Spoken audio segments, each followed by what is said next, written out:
ariko uvuze ubukwe bwa bene wabo ndibuka ba bana wa mwana wo kwa wa mama hara hepfo wa mwana wo kwa wa mama hara hepfo wagiye muri Kigali. Wagiye Kigali se eka ibyabari warugo ceceka wa muntu byagenze bite ceceka ukuntu byagenze se uriya yafashe urubyaro rwose aho umugabo wapfiriye afata urubyaro rwose arushyira i Kigali kwa mukuru wabo ngo niyaba bose niho babaze yarashatse se kuko mana nyashaka byahe ariko yagiye yijyanye utijyana se ukuntu byagenze se reba suzi ko yagiye ari umukozi wo mu rugo se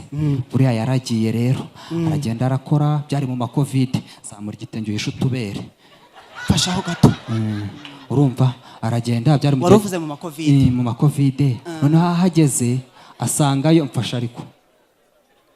urumva aragenda agerayo noneho ahageze mu gihe cy'intuza cya covid umva byari muri guma mu rugo urugo yakoreraga rero habagamo umubosi ariko bagiye gukubura akazajya agira uretse ibyo gukubura ariko bireke urumva